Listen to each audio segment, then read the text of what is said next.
welcome to another highly questionable work week. What do you like today? That's Izzy Gutierrez, by the way. He's sitting in for Bomani. I probably should have said that already. What do you like today, Izzy? Dan's going to try really hard to defend Aaron Rodgers today. Just be ready. Oh, it's not going to go well. Dale, papi.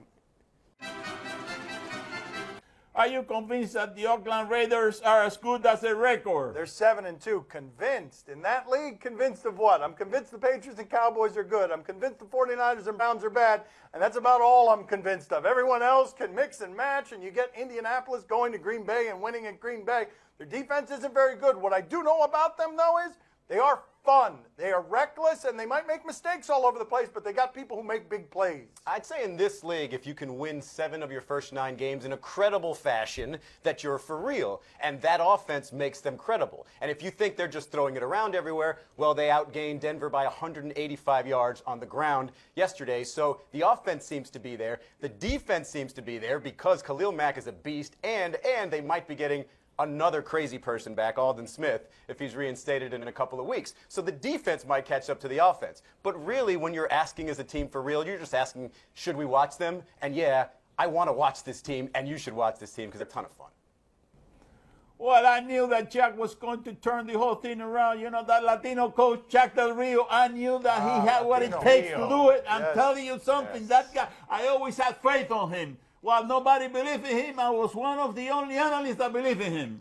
Jack Del Rio. Of the river in Spanish. Analyst. Is your precious Aaron Rodgers whining, or does he have a real point? Oh, he seems to be whining to me. His team lost the Indianapolis Colts yesterday, and he had this to say afterward. I don't understand it. I mean, this is what we get paid to do, is to bring it every week. And I hope the guys would say that I bring it every week. I mean, I love this game, and I bring the energy. I'm not a rah-rah guy, but I'm a focused, enthusiastic player, and I don't know what the lack of juice was. I mean, you kind of felt it over the entire sideline. We didn't have the same kind of enthusiasm and encouragement that we had the previous 2 weeks. So we got to look deep in the mirror there, because that's just not acceptable.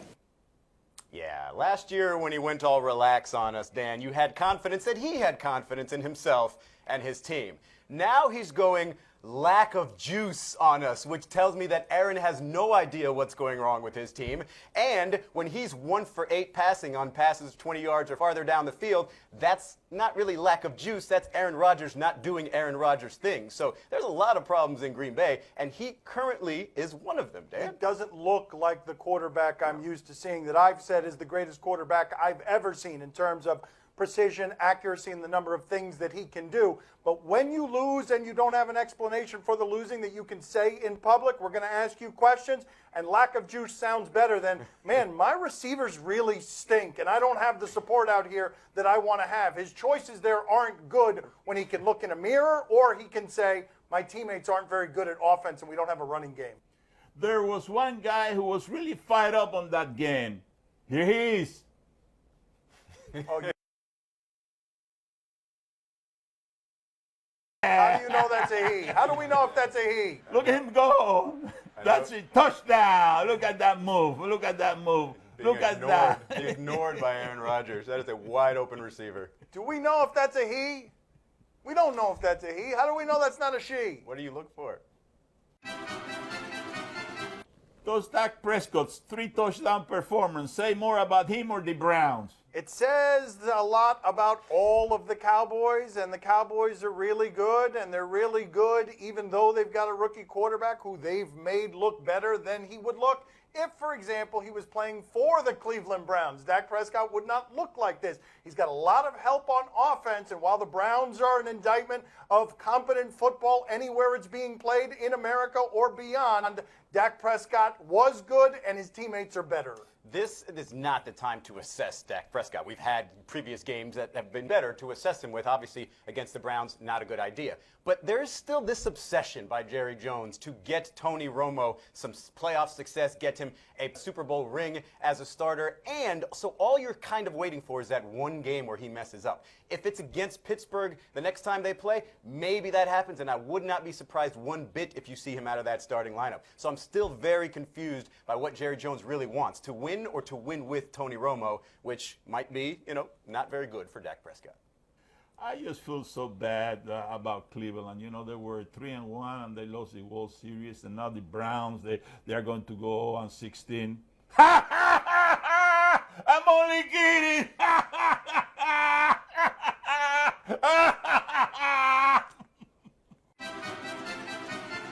Are the Lions lucky or good?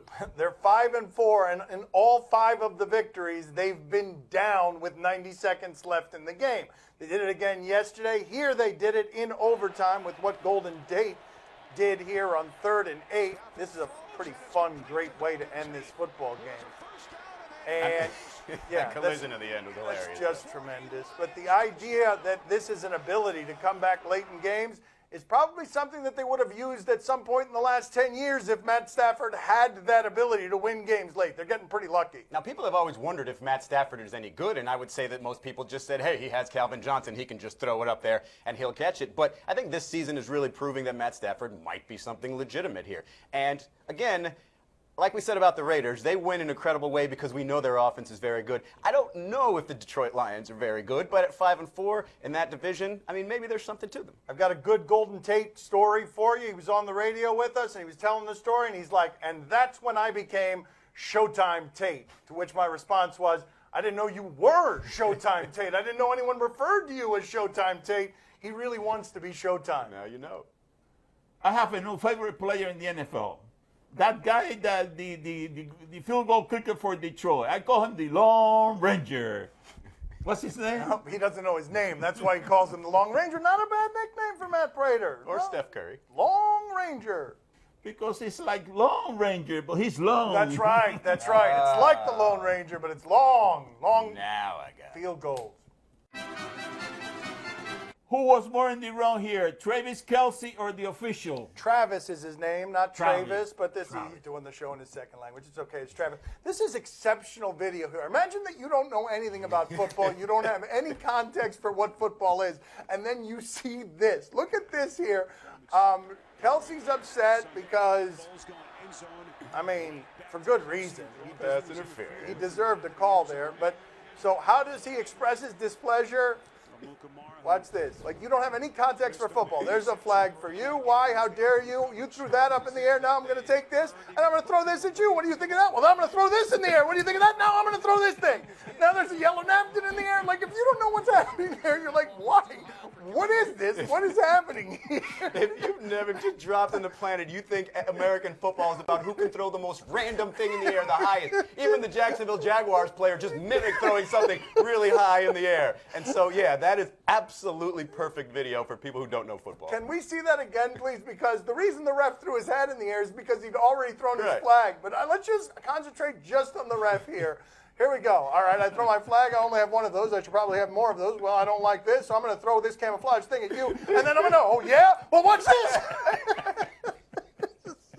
You guys are not going to answer the question? What was the You question? talk a lot, but you didn't answer What the was question. the question? Oh, who was more in the wrong here? Oh, I'm not going to blame anyone for giving us that much laughter for being wrong. No blame here. Only a celebration. More thrown things, please. No, I don't think Travis Kelce threw his thing high enough. So I think Travis Kelce is clearly at fault. Okay. He clearly lost the battle Didn't between throw him it and the out. officials. Throw So, your yeah. pants next time, Kelce. Coming up next on Highly Questionable. Believe it or not, he actually did this successfully at one point. Not quite this incompetent. Look at that. Hey. That's the way you do that. That's what he was going for yesterday. That's not how it turned out. It is Monday. Time for more football. Ooh. Should Leonard Fournette performance against Alabama scare NFL teams? He can't run against them. 100 yards total in several years as a man's man. And keep in mind, the reason this happens, 35 yards in 17 carries and 10-0 loss the other day, is because the defensive line of Alabama has a bunch of Leonard Fournettes on it who do things like that to your, I mean, look at that. That's just totally absurd. So what ends up happening when you're watching this video, look at what happens. It's just Fournette getting engulfed by other Leonard Fournettes who are He's used to being bigger and faster than everybody. He's not with that team. And they're bigger and seemingly just as fast. I don't think these performances should scare NFL scouts or NFL teams. What should scare them is that their jobs are basically professional gambling, and you don't really know who's going to be any good necessarily, because just look at the other team. Look at Alabama's running backs that have come out lately. Derrick Henry, T.J. Yeldon, Mark Ingram. Two of those guys, Eddie Lacy, those guys have won Heisman trophies. Leonard Fournette was like a phenom for about 8 weeks. And so if you think he's a sure thing, maybe you want to look at previous sure things at that position and say, hey, maybe there's no such thing. Well, he's shown some improvement. Last year, 31 yards. This year, 34 yards. That's right. I mean, that is an improvement. It's right. Last year was 31. That the guy's a bump. This year's 35. He didn't go back. He didn't run for 10, 15 yards. He went from 31 to 34. 35, but okay. 35, okay. That's all right. Whatever. Even better. Even better. Did the Steelers bring back Big Ben too soon? Well, that seems obvious today, doesn't it? Did you see how bad they looked? This was a fun, high-flying offense when Ben Roethlisberger was healthy, and then it looked a lot like this yesterday as they're losing to the Ravens, because you kind of need your legs to be accurate and to throw the ball correctly. And, I mean, you don't recognize this quarterback. No, but how many guys is he throwing to that are open? I think that's kind of their problem, is not only did he miss some time, obviously, with that injury, and probably is not 100%, but you've got Antonio Brown and not much else right now. Martavius Bryant's not there, and nobody's really developing into that number 2 speedy receiver. So I don't know if the offense might be more problematic right now than Ben Roethlisberger is, but come on. If you had a choice between a 40% Ben Roethlisberger and anybody that's backing them up, you're going with Big Ben. You guys are going to blame Big Ben and nobody's going to mention that onside kick? No, come on, give me a break. Yeah, we got to mention the onside kick. That's it. What is this? This is horrible. What was that? And then he kicked it again. Yes. I totally forgot that he tried to kick it again, as if that really counted, because you only get that one try. It looked like he'd never tried that before in his life, but decided to do that in front of 70,000 people. Believe it or not, he actually did this successfully at one point. Not quite this incompetent. Look at that. Hey. That's the way you do that. That's what he was going for yesterday. That's not how it turned out. Should the Rams just give in and start Jared Goff? Jeff Fisher not willing to concede this quite yet. He says they are circling the wagons. I want you to imagine an old-timey saloon situation. Jeff Fisher outside in the Wild West, wagons circling for some reason. He's not happy because they're down 13-10. They lose yesterday 13-10. And the fans at home, L.A., you got a new team. Congratulations. Here's what they do yesterday. They start chanting for Jared Goff.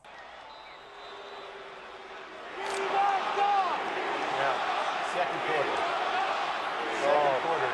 That hurts. That Goff hurts. wants no part of it. This is the funny thing to me. The Jeff Fisher era and the Jared Goff era might not overlap for very much longer, or might not overlap for long at all, because Jared Fisher's trying to delay that process and still go with the Case Keenum guy, who might get him to 7-9, 8-8, his happy zone. And really, you've got Jared Goff sitting there, and he says he's progressing every week in practice, but we're not getting to see any of it. And if you've got that fan base mad at you already, why not throw the kid out there? Because seriously, your job is not going to be there for very much longer either way, Mr. Fisher. You have taken a special turn into hell, though. We didn't even play the sound for you of those people chanting as well for Tim Tebow. Oh. They were doing that as well. They were chanting for Tim Tebow, which is what, that's right. They're speaking my father's language. We want Tebow. Yeah. We want Tebow. Yeah. We want Tebow. Yes. We want Tebow. All right. We want Tebow. All right. He did it all weekend for some reason, for every team. You can bench Case Keenum. He can throw with either arm. Right, left. I mean, he has that flexibility. Look at him. There we go. Oh, there it is. That's right. Wait a minute. That kind of looked like Tebow now that I think about it. That looked a little bit like Tebow. There we go. As in he forgot which arm he throws with? Yeah, that makes sense. He fooled the defense on that play. He did. That's right. He did. He was better left-handed yesterday There we than he go. was right-handed his entire career.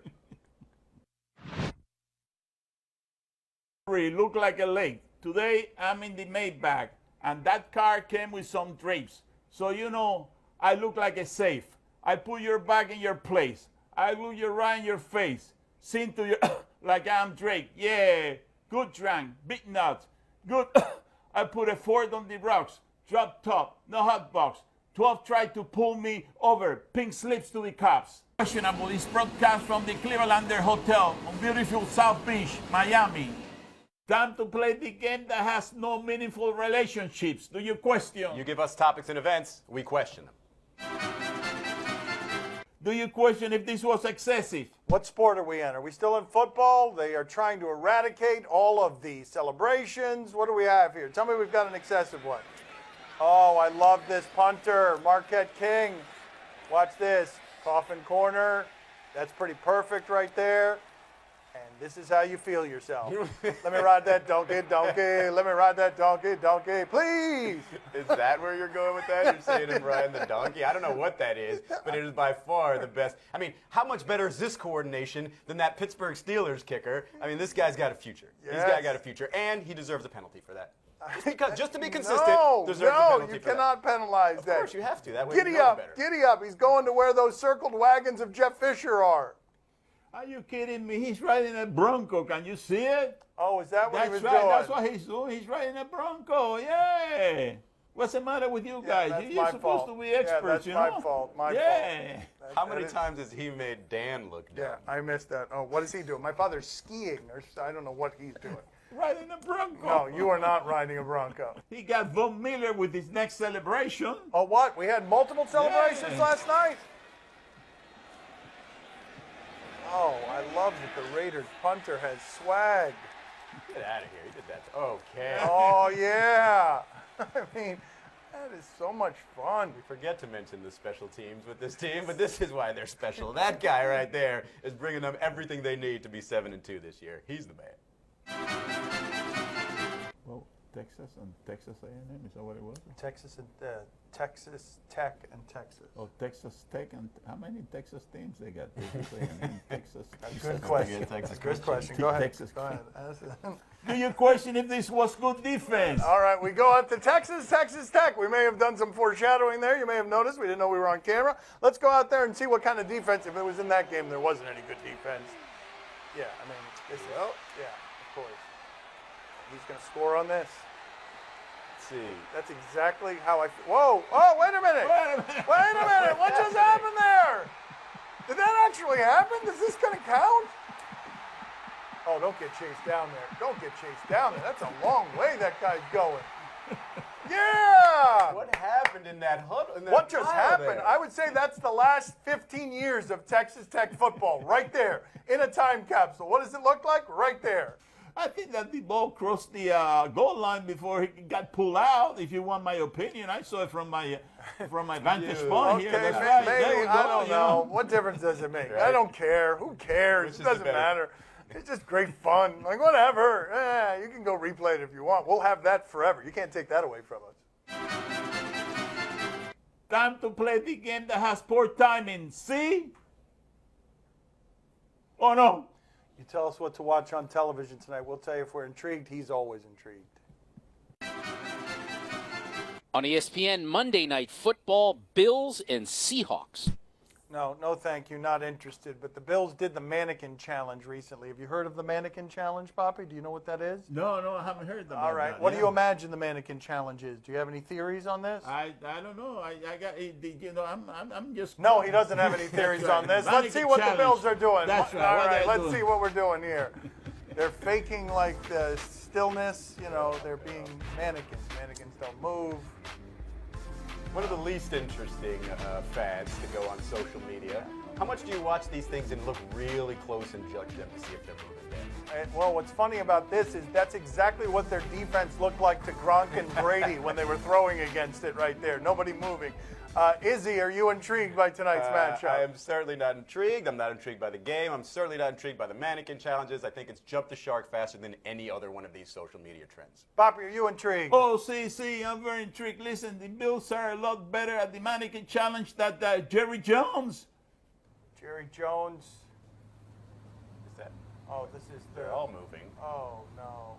I mean, Yeah, Jerry Jones. Jerry- Jerry He's Jones shaking. is terrible at the Mannequin Challenge. Jerry Jones, these guys should have thought this through. is just super hungry. That's all that's happening there. That was terrible. On WGN, Magic and Bulls.